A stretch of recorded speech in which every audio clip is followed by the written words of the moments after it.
Genesis chapter 42. Now we are going through Joseph, and we are going to finish this outline, bless God. And we're going to get through this. I think it'll be a help to us. We're looking at his entire life, and in summary, through an outline. And hopefully it's been a help to you. It's certainly been a help to me. We're on Roman number 5. Does anybody need a Bible study sheet? You did not get one when you came in. You'd like one. Right here. Chris, anybody else? Okay, Marvin's in the back there. If you need a pen, if you need a ribeye steak, just let us know. We'll be glad to get that to you. Cook. All right, we're on Roman numeral 5. And we're looking at Joseph, the forgiving saint. And first of all, letter A, Joseph and his brothers. Number 1 is the unknown brother. Now we're going to look at 2 trips from Jacob's sons down to Egypt. And these chapters can be a little confusing because they're going back and forth, and there's something about money in a sack and things like that. So we're going to try to dive into it quickly tonight. We've got a lot of ground to cover. Hang with me.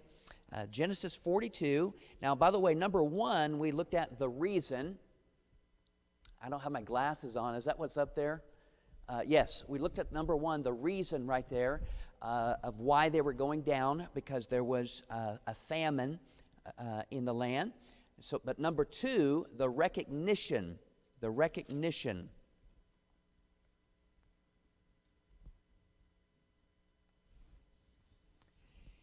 Look at chapter 42, verse 7. And Joseph saw his brethren, and he knew them, but made himself strange unto them, and spake roughly unto them. He said to them, Whence come ye? They said, From the land of Canaan, to buy food. Joseph knew his brethren, but they knew him not. Nor would they. Why would they even suspect that he would be in that position, at that place, at that time? So it's the furthest thing from their mind that he would be there. But there was the recognition. Well, then we see number 3, the rebuke. The rebuke. Look at verse number 9. Joseph remembered the dreams which he dreamed of them, and said to them, Ye are spies, to see the nakedness of the land ye are come. And they said to him, Nay, my lord, but to buy food, and thy servants come. We are all one man's son. We are true men. Thy servants are no spies. Look down at verse 14. And Joseph said unto them, That is it that I spake unto you, saying, Ye are spies. In other words, that settles it. You're spies. I know it. And of course, he knew they weren't spies, but he's testing them. Well, then we see number 4, the requirement. The requirement.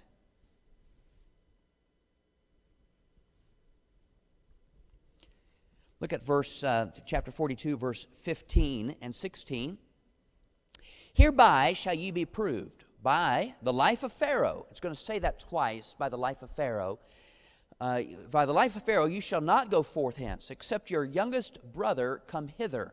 Send one of you, and let him fetch your brother, and ye shall be kept in prison, that your words may be proved, whether there be any truth in you, or else by the life of Pharaoh, surely you're spies. So they've already told him. It says, look, we've got a dad back home. We've got a younger brother, but we didn't bring him. And so he's saying, okay, we're going to check your story out. I'm going to keep one of you guys. Meanwhile, you, in order to prove that you're not a bunch of spies and liars, you bring this brother back. That'll settle it once and for all. So that's the requirement. Then we see number 5, the remorse. The remorse. Look at verse 21. And they said one to another, We are very guilty concerning our brother, in that we saw the anguish of his soul when he besought us, and we would not hear. Therefore is this distress come upon us. Now, that's so interesting to me, because it was years before this that they had taken their brother, Joseph, put him in the pit, sold him to these traveling merchantmen, and hadn't seen him for a long time, but their guilt is still hounding them, and they're bringing this up. They're saying, God's getting us for what we did years ago. And look at verse 22. By the way, they're speaking all of this, and Joseph hears all of it, but they don't know that he knows what they're saying. Reuben answered them, saying, Spake not I unto you, saying, Do not sin against the child? You would not hear. Therefore, behold, all his blood is required. Look at verse number 23. And they knew not that Joseph understood them, for he spake unto them by an interpreter. So Reuben's like, Didn't I tell you? Didn't I tell you? Did I tell you? And they're like, Yeah, okay. So then we see the remorse. Then we see number 6, the restraint. The restraint. Well, Joseph's hearing all of this, but he cannot take it too much longer. He says in verse 24, And he turned himself about from them and wept, and returned to them again and communed with them, and took them from Simeon and bound him before their eyes. All right, so now remember, Jacob's got 12 sons. The youngest one is still back with him, and Joseph is here, and so 10 are remaining, and so now Simeon is now put back in prison. The other 9 are going to sit there and like, oh no, we're going to go back to daddy without one more son. We've already lost one, Joseph. He's lost, he's dead, and of course he didn't want the youngest one dead, and now Simeon is going to be placed in prison. Well, then we see the return. Verse 25, Then Joseph commanded to fill their sacks with corn, to restore every man's money into a sack, to give them provision for the way. Thus he did unto them. He laded their asses with the corn, and departed thence. And as one of them opened his sack to give his ass provender in the inn, he espied his money, for behold, it was in the sack's mouth. Now, they were supposed to pay for the food. They brought the money for the food, and now they have food and the money. So this is not a good thing. Joseph's already thinking they're spies, or at least that's what he's accusing them of. He knows they're not, but and now they're thinking, oh no, now they're going to think that we're thieves, because we took the money, we took the food, and now we kept the money. He says, My money is restored, and lo, it is even in my sack. And their heart failed them, and they were afraid, saying one to another, What is this that God hath done unto us? All right, so they are so worried about all of this. Then number 8, the review. They're going to get back to their daddy, back to Canaan, and they're going to tell their daddy everything that took place. So this cannot be something they were looking forward to. Look at verse 29. And they came unto Jacob their father into the land of Canaan, and told him all that befell unto them. And it goes on telling them what he says, but skip down to verse 36. And Jacob their father said unto them, Me have ye bereaved of my children. And he's going to list them. Joseph is not. Simeon is not. And ye will take Benjamin away? Because remember, that's what Joseph required. Bring me the youngest son. All these things are against me. And Reuben spake unto his father, saying, Hey, Dad, slay my 2 sons. If I bring him not to thee, deliver him into my hand, and I will bring him to thee again. And he said, My son shall not go down with you, for his brother is dead, and he is left alone. If mischief befall him by the way in the which ye go, then you shall bring him down my gray hairs with sorrow to the grave. So even though one son is saying, Hey, I swear on my kid's life, I'll take him down safely and I'll bring him back safely. Jacob says, No way, Jose. That's not happening. I've already lost Joseph. Simeon's gone, and there's no way my youngest son Benjamin's going to go down there. No. So that settles the end of the matter, except the famine keeps going. So time goes on, and Simeon's still in prison, by the way. So now they're going to take letter B, a second trip down to Egypt. This covers chapters 43 and 44. Number 1, the promise. The promise. Look at verse 1. The famine was sore in the land. It came to pass, when they had eaten up the corn, which they had brought out of Egypt, their father said to them, Go again, buy us a little food. Now Judah's going to remind him, saying, Dad, we can't go back unless we bring our brother. Look at verse 3. Judah spake unto him, saying, The man, he's referring to Joseph, did solemnly protest us, saying, Ye shall not see my face, except your brother be with me. Look down at verse 11. By the way, it uses the phrase the man 4 times here in the first couple of verses. But skip down to verse 11. And their father Israel said unto them, if it must be so, now do this. Take of the best fruit of the land in your vessels. Carry down the man a present, a little balm, a little money, spices and myrrh, nuts and almonds. Take double money in your hand, and the money that was brought again in the mouth of your sacks. Carry it again to your hand, in your hand. Peradventure it was an oversight.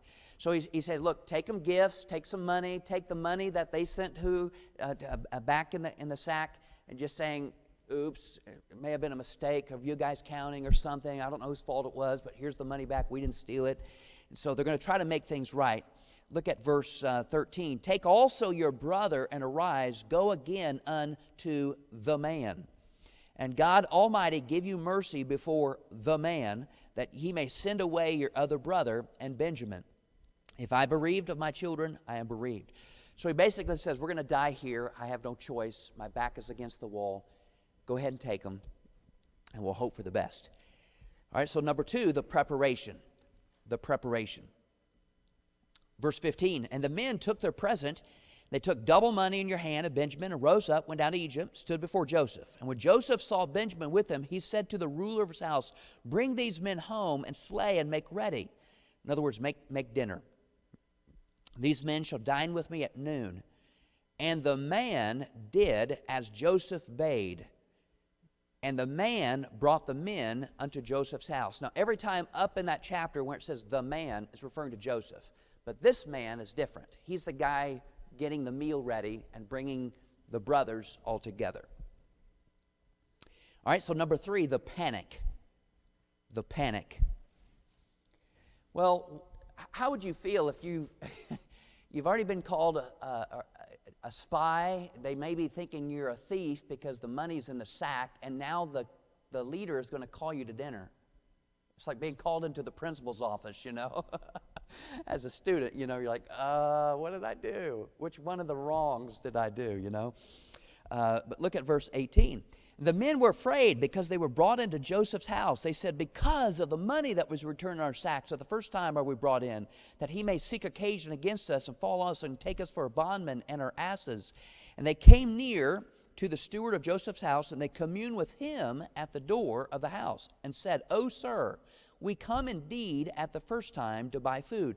So he's going to explain to this guy right here, that's just an innocent bystander. He says, look, we came innocently. We didn't mean to take the money. They're pleading their case to this guy. Look at verse 23 at the very end. Finally, they bring Simeon out unto them. So they haven't seen Simeon for a while, and now they're glad to see him okay. Now look at number 4, the presentation. The presentation. Verse 26, and when Joseph came home, they brought him to the present which was in the hand of the house, bowed themselves to him to the earth, and he asked them of their welfare and said, is your father well? The old man of whom you spake, is he yet alive? Of course, they're referring to Jacob. They answered, thy servant our father is in good health. He is yet alive. They bowed down their heads and made obeisance, which is another fulfillment of the dreams that Joseph had years ago. And he lifted up his eyes and saw his brother Benjamin, his mother's son. And remember that Jacob had 4 women, but which he bare children through. And Joseph's son and Joseph and Benjamin were the sons of the same mother. Is this your younger brother of whom you spake unto me? And he said, God be gracious unto thee, my son. And Joseph made haste, for his bowels did yearn upon his brother. And he sought where to weep. And he entered into his chamber and wept there.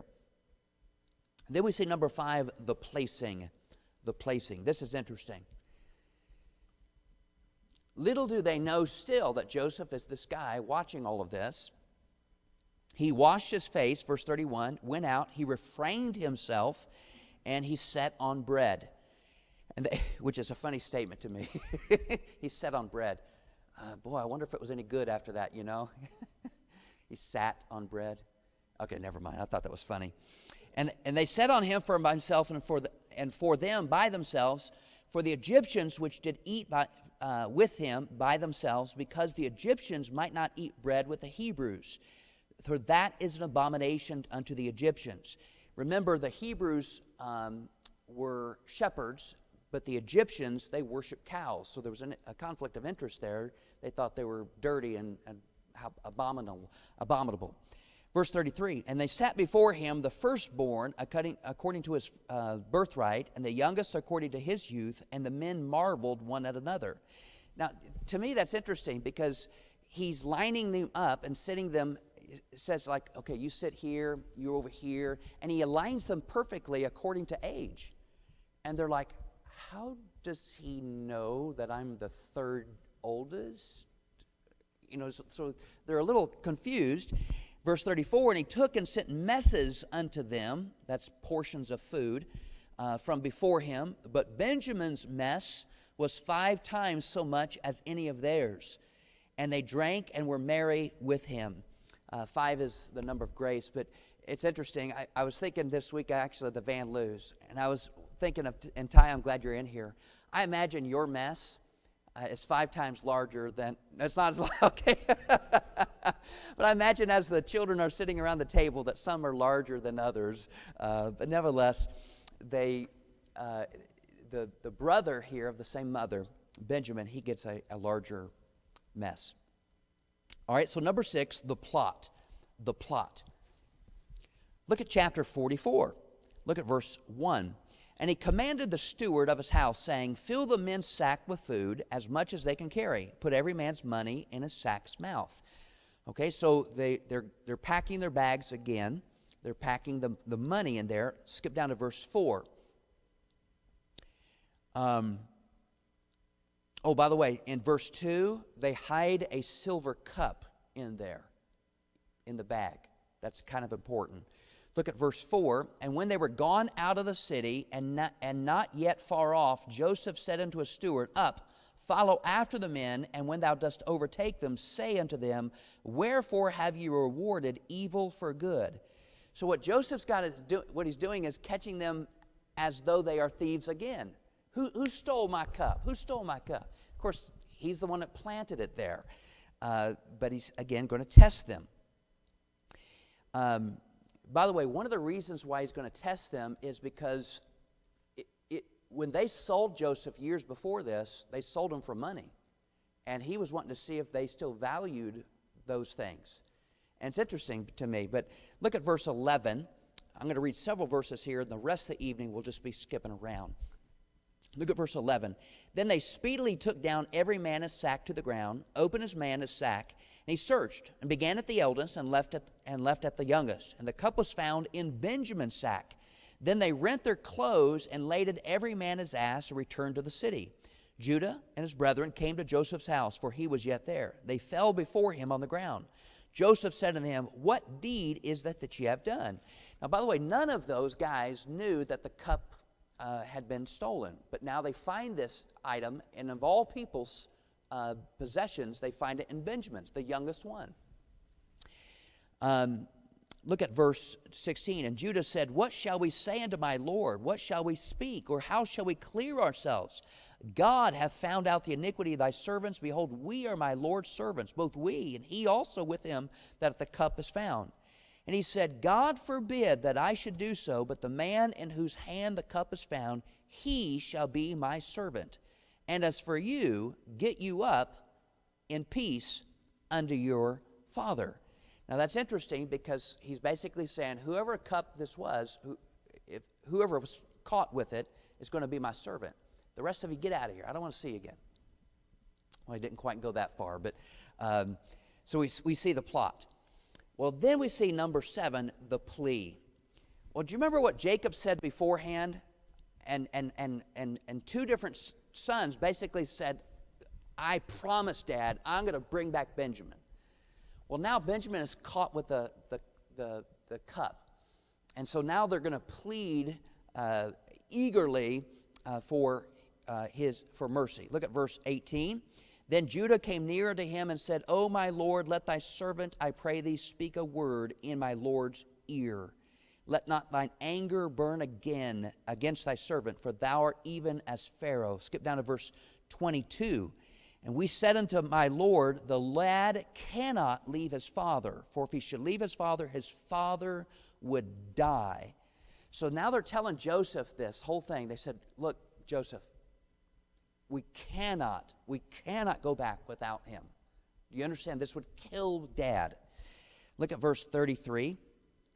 Now therefore I pray thee, let thy servant abide instead of the lad, a bondman to my Lord, and let the lad go up with his brethren. He says, take me as prisoner. Take me. Just let Benjamin free. He's got to go back to the dad.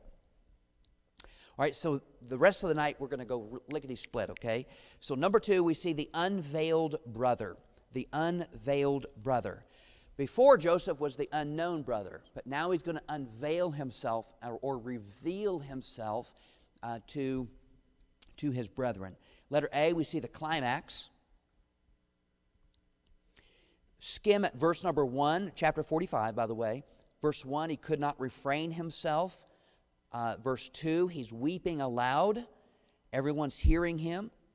Verse 3, he says, I am Joseph. At the end of verse 3, they were troubled at his presence. I should say so. Can you imagine this scenario, how he says, I'm Joseph? They're like, say what? Say what? Kind of like, what'd you say? And Joseph said to his brethren, come near to me, I pray you. And they came near, and he said, I am Joseph, your brother, whom ye sold into Egypt. He had to repeat this a couple of times, kind of like when I proposed to my wife. I had to ask her a couple of times, will you marry me? David, will you marry me? David, will you marry me? And finally got her in a headlock and everything, and I got her to say yes. So,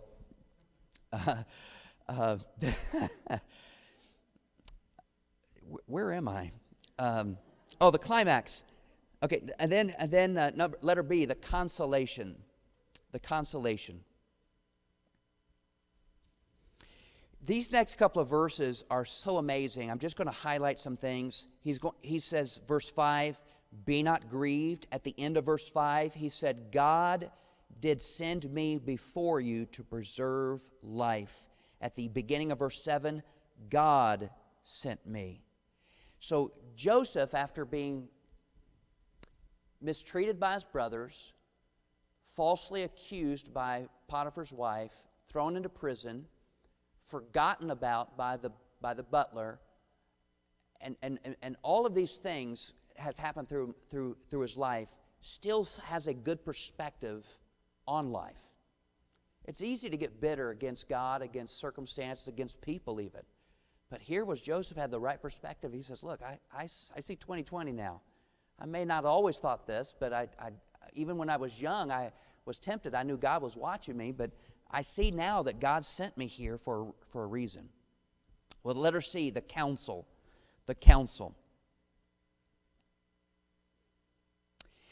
Look at verse 10. He says, look, you guys are going to dwell in Goshen. You're going to be near to me. Look at verse 13. And ye shall tell my father of all my glory in Egypt. Verse 14, they're saying their goodbyes, weeping one after another. He kissed all of his brethren. And so it was a sweet reunion in a sense that they now know that he's in that position and he understands that God put him there. Letter D, the command.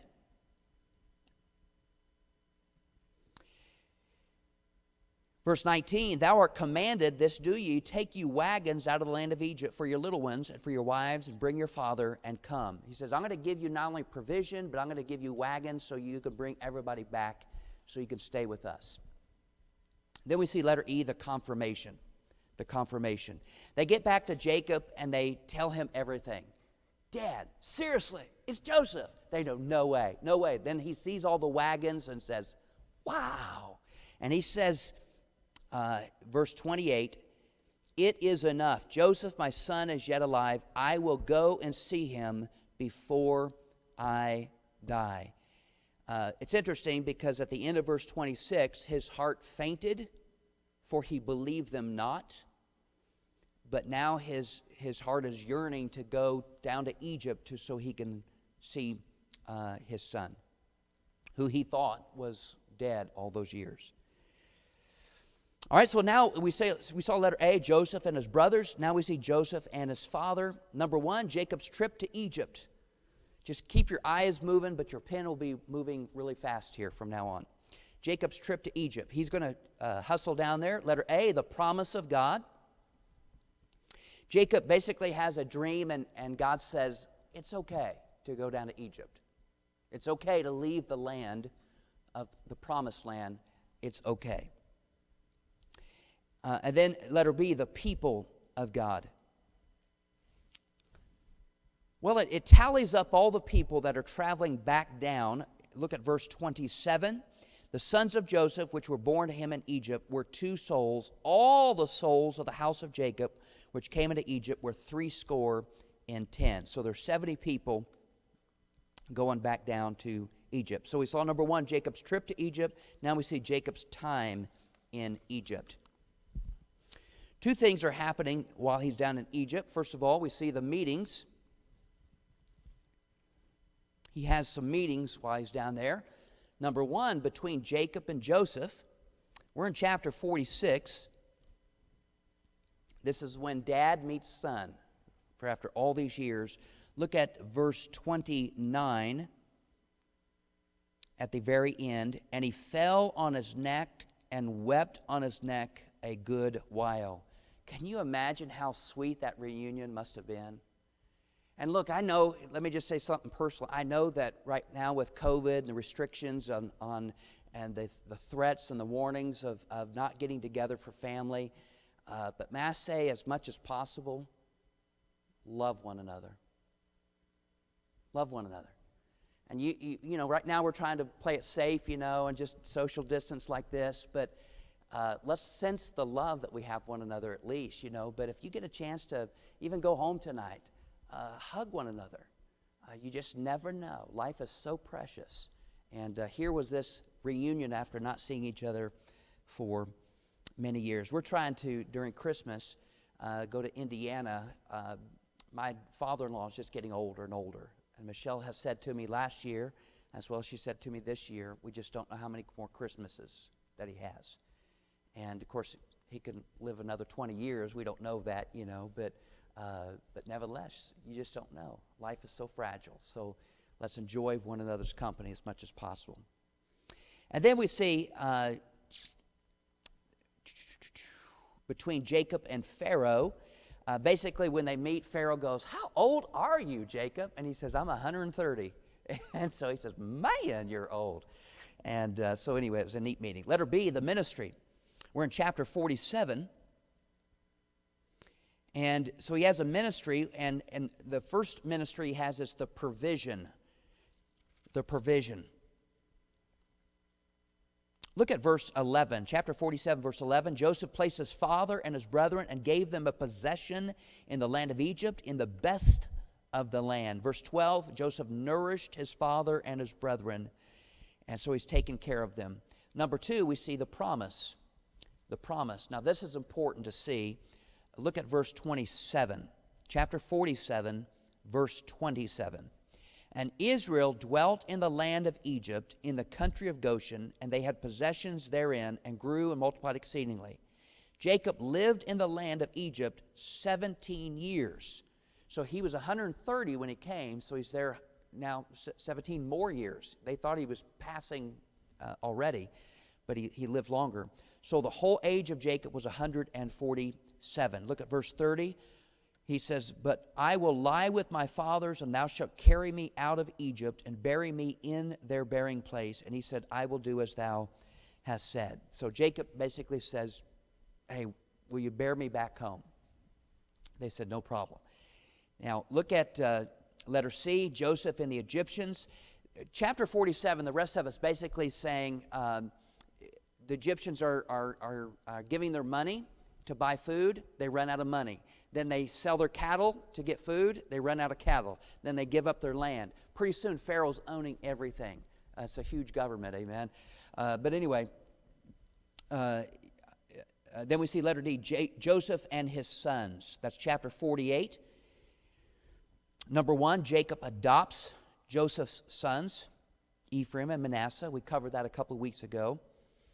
Number 2, Jacob anoints Joseph's sons. Remember how he put his right hand on the youngest son rather than the oldest son? That's that story right there. All right, so the neat part happens on this last point, okay? So hang with me here. We're in chapter 49, and we are in Roman numeral 6, Joseph the fruitful tree. Chapter 49, look at verse number 1. And Jacob called unto his sons and said, Gather yourselves together, that I may tell you that what shall befall you in the last days. So we see letter A, the blessings of Jacob. He's going to go through each of his sons and give them a blessing, give some prophetic telling of what they will be. That covers most of chapter 49. Then we see letter B, the body of Jacob. Now remember, he said, before I die, or once I die, I want to be buried back home. We see, number 1, the request. He charged them, verse 29, he charged them and said to them, I am to be gathered unto my people. So he wants to go back home. Then number 2, the return. This is chapter 50. We're in the last chapter of Genesis right now. The first several verses, in fact, the first 14 verses here, look at verse 2 and 3 of chapter 50. Joseph commanded his servants, the physicians, to embalm his father. The physicians embalmed Israel. 40 days were fulfilled for him. So are fulfilled the days of those which are embalmed. The Egyptians mourned for him 70 days. So 3 months are 70 that's 70 days that they're mourning for him, a long time. And what's happening is they've embalmed him, they've waited a period of time, but now a whole caravan has taken him back into the promised land to bury him. Well, at the funeral home, the brother's like, uh-oh, Dad's dead, we're toast. Joseph is now going to take revenge out on us. And look at number 3, the reassurance. The reassurance. Look at verse 15. And when Joseph's brethren saw that their father was dead, they said, Joseph will peradventure hate us, will certainly requite us all the evil which we did unto him. Skip down to verse 19. Joseph said unto them, Fear not, for am I in the place of God? But as for you, ye thought evil against me, but God meant it unto good. I love that, because so many people have this attitude of revenge.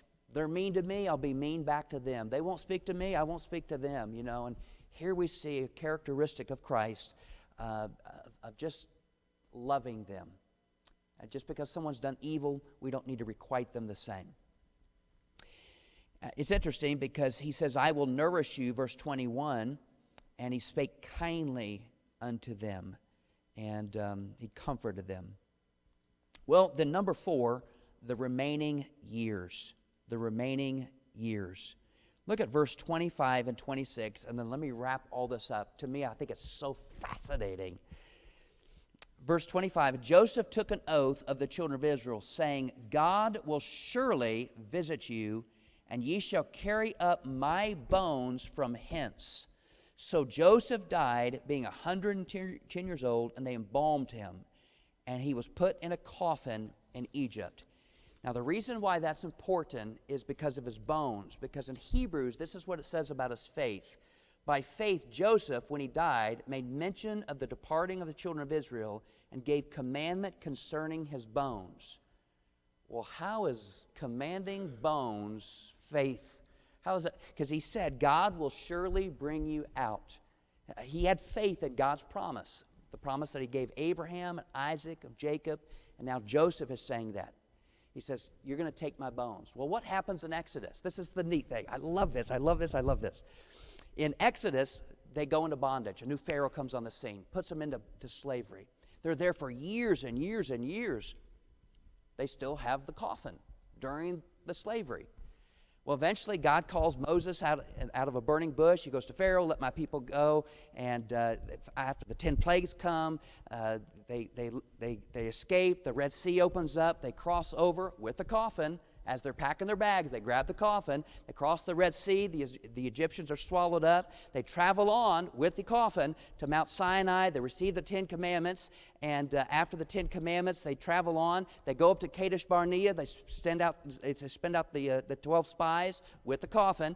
And they come back and said, no, we can't go in, even though God promised that we can't go in. And so they disobeyed, and they had to wander around in the wilderness for 40 years or so with the coffin. And eventually Moses dies. Joshua takes over, goes into the promised land, and they've got the coffin. And they buried the bones of Joseph back into the promised land. That's keeping your word, amen? So I tell you what, they had that coffin. And to me, that was faith of Joseph saying, God's going to do this. He keeps his word. And it was a constant reminder of God's keeping his word, so they kept their word as well. So thank God for that kind of faith. Father, thank you for the life of Joseph. Thank you for his faith and trusting you. And he could have easily been bitter. He could have easily seen the hatred, the evilness of mankind. He could have been a bitter man and started hating people and life, and yet he saw you. And Lord, help us to have that kind of faith. Help us to always look at you. When people are not treating us right, may we treat them with kindness, with mercy. May we comfort them. And Lord, whether they're showing Christ-likeness to us, may we be Christ-like. And I pray that you'd help us, oh God, increase our faith, and so much the more as we see the day approaching. I pray, Lord, continue to help our church, Lord. I pray that you'd help us to keep our eyes upon thee, build our faith through this. And Lord, I pray, God, that once again that you'd heal those that with the virus. And Lord, I pray that you'd give safety to our teens and bless these precious people. And thank you for their faithfulness. Bless them because of their presence here tonight. In Jesus' name, amen.